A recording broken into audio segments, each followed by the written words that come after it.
आप संत उनको इसलिए नहीं मान रहे कि चंदा नहीं मिला, लेकिन दीपक जी का कहना है कि कम से कम उनको आप संत की श्रेणी में तो रखिए। भगवान होने ना होने पर आप दावा कर सकती है, लेकिन संत तो हैं, एक फकीर तो है, किसी भी समुदाय में पैदा हुए। संत भी किस, आप बताइए, संत किस परंपरा से संत हो गए? कौन से परंपरा को वो फॉलो कर रहे थे? कौन से परंपरा, कौन से ऋषि मुनि से दीक्षित थे वो, ये बताइए। तो जब तक हमारी ऋषि मुनि की परंपरा है, डीपी शास्त्री जी बोल रहे हैं हमारे जो आदिकाल से इतने सारे ऋषि मुनि आए, तो उन्हीं की परंपरा, हम उन्हीं के वंशज हैं। वो कौन से वंशज से आते हैं और कौन से ऋषि मुनि की परंपरा से है? वो किसी मुनि की परंपरा से नहीं है, कोई ऋषि मुनि नहीं है, तो हम क्यों पूजे उनको? क्योंकि किसी भी संत का आप देखिएगा, बड़ी मूर्ति लगाकर हमारे इतने शंकराचार्य चले गए, उनका कोई मंदिर नहीं बना है शंकराचार्य का, और वहां मूर्ति स्थापित नहीं हुई है। वहां शिवालय है, जैसे आप जाइएगा श्रीनगर में, इस बार होके आई थी तो आदिचार्य के मठ में गई थी मैं, वहां बहुत बड़ा भव्य शिवालय बना हुआ है। आदि शंकराचार्य की वहां एक प्रतिमा लगी हुई है, और वहां गुफा में सभी जाके प्रणाम करते हैं, उनकी मूर्ति स्थापित नहीं हुई है। ये इतने अवतार पुरुष नहीं थे कि जिनकी मूर्ति लगी जाए। और हम भंडारा खिला के, समाज सेवा करके हम इस चीज को नहीं मानेंगे कि वो हमारे देवता है। बहुत सारे एनजीओ है, बहुत सारी कि जिस साई मंदिर में, कंचन जी, जिस साई मंदिर में लोग मत्था टेकते हैं, जहाँ पे भगवान, कंचन जी मेरी आवाज आप तक जा रही है? कंचन जी जी। हाँ, मेरा सीधा सवाल है मैम, मेरा सीधा सवाल है कि जिस मंदिर में, जिस व्यक्ति के लिए या जिस महापुरुष के लिए, महाअवतार के लिए लोगों की इतनी श्रद्धा है कि उनके नाम के तमाम मंदिर हैं, बड़ा मंदिर है जिसमें लोगों की आस्था है, उनका समय समय पर कुछ मंदिरों से मूर्ति हटवाना, क्या ये वाकई तर्क है इसके पीछे, या इसके पीछे कोई और द्वेष भावना है, कोई और ऐसा विषय है जो शायद खुलकर चर्चा में नहीं आ पाता? आप उनको अवतार पुरुष तक नहीं मानती हैं, लोग उनको भगवान से कम नहीं मानते हैं। देखिए, कहाँ वो भगवान थे, कहाँ से, किस जगह लिखा हुआ है कि वो अवतार पुरुष थे? कौन से ग्रंथ में लिखा हुआ है कि अवतार पुरुष थे वो?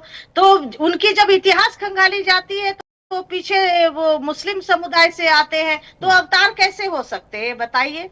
कौन से ऋषि मुनि के थे वो परंपरा से, या उनके कौन से, हमारे भगवान श्री राम के गुरु थे, हमारे भगवान श्री कृष्ण जी के गुरु थे, वो किसी ऋषि मुनि परंपरा से अवतार लेने के बाद भी वो अपने गुरु बनाए थे, ऋषि मुनियों के गुरु शिष्य थे वो। अब इनका बताइए कौन से ऋषि मुनि के शिष्य बने जो अवतार पुरुष आ गए?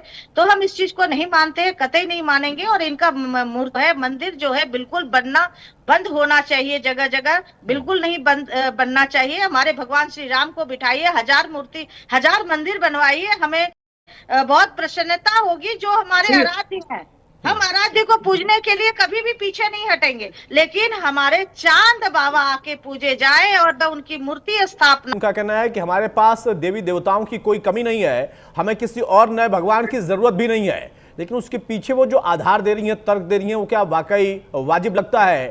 क्या जिसके नाम के आगे साईं राम लगा हो, वो कहती हो कि यार राम के गुरु थे इसलिए उनको हम मान ले? नहीं, साईं राम नहीं है, साईं बाबा आप कहते हैं। राम कोई साईं राम कहता है, कोई साईं बाबा कहता है, सबकी अपनी अपनी आस्था है, वो एक अलग बात है। भगवान तो जिसको जो फायदा वही कर देगा। मैंने आपसे ये कहा है कि फाइनेंस के दुकान सनातन में बना रखे हैं लोग। शास्त्री जी मुझे बोलने दीजिए। मैं आपसे जो कह रहा हूँ कि जैसे भगवान श्री राम से उनकी तुलना नहीं की जा सकती, हम उनको एक संत के रूप में, एक समाज सेवी के रूप में बिल्कुल पूजनीय है वो। नहीं तो मीरा के मूर्ति लगा दे, तो स्वामी तुलसीदास के मूर्ति लगा दे, संत तुकाराम के मूर्ति लगा दे, रहीम को लगाए, कबीर को लगाए, ये सब संत सबके मूर्ति लगाए भगवान के साथ। हम संत का दर्जा देते हैं, वो अवतारी पुरुष नहीं कहा किसी ने। अवतारी पुरुष तो हो ही नहीं सकता कोई भी, भगवान राम और कृष्ण के अलावा अवतारी पुरुष है ही नहीं। लेकिन ये कह देना कि वो भगवान है, ये इसके लिए मैं भी सहमत नहीं हूँ। लेकिन हाँ, जो व्यक्ति समाज को, पब्लिक और लोगों को निस्वार्थ सेवा कर रहा है, वो देवतुल्य तो होता है।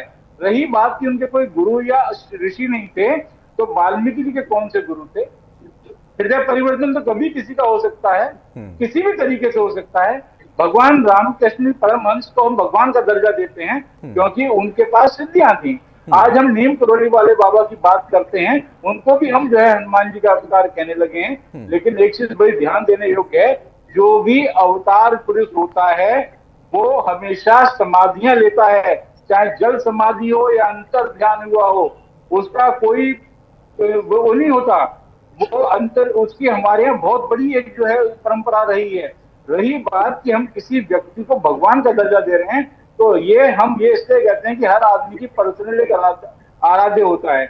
उसने किसी ने अपने गुरु को मान लिया, मैं अपने गुरु को अपनी माता के तुल्य मानता हूँ और उनको मैं देवी के स्वरूप मानता हूँ, मेरे लिए वो भगवान है। तो मैं उनकी बातों को बिल्कुल जो है भगवान की बातों के तरह लेके चलूंगा। और हो सकता है कि मैं अपने सिर के ऊपर उनकी मूर्ति लगाकर रखूं, उनका फोटो लगाकर रखूं। लेकिन दीपक जी जो बाकी आपने नाम लिए कि इन लोगों को भी बहुत लोग मानते हैं, तो उनके मूर्तियां भी तो लगनी चाहिए ना। उनकी मूर्ति क्यों नहीं लगी? उनका पूजा क्यों नहीं होता है? उनके नाम का मंदिर क्यों नहीं है? होलकर की लगी हुई है। आप ये देखिए, रामकृष्ण परमहंस का पूरा मिशन चलता है, हर जगह उनकी मूर्ति लगी हुई है। भगवान वाल्मीकि की मूर्ति लगी हुई है, संत रैदास की मूर्ति लगी हुई है। उन्हें भगवान का दर्जा मिला है, भगवान ही कहा जाता है, भगवान वाल्मीकि। ये आप मानते हैं, बाकी लोग नहीं मानते हैं, बहुत सारे लोग नहीं मानते हैं। सवाल तो इसी बात का ना कि सबकी अपनी अपनी आस्था है, जिसने जिसको माना उसको उसी में भगवान दिखते हैं। कुछ लोगों को तो इंसानों में भी भगवान दिखते हैं।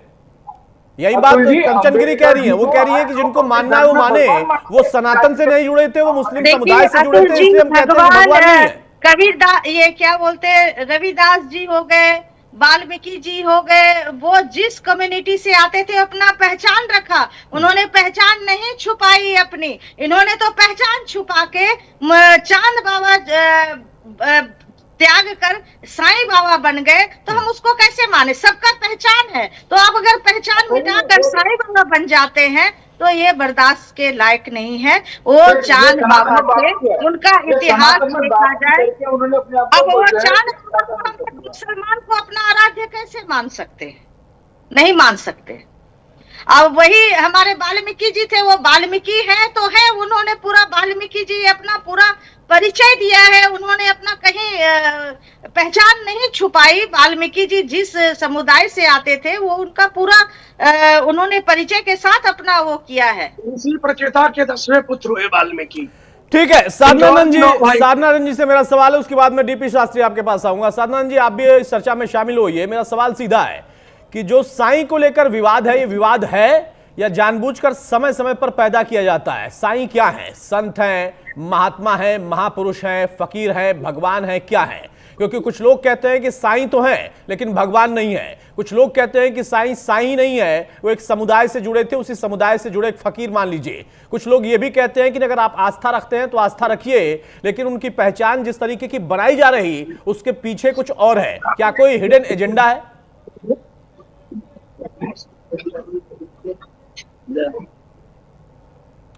साधनानंद जी,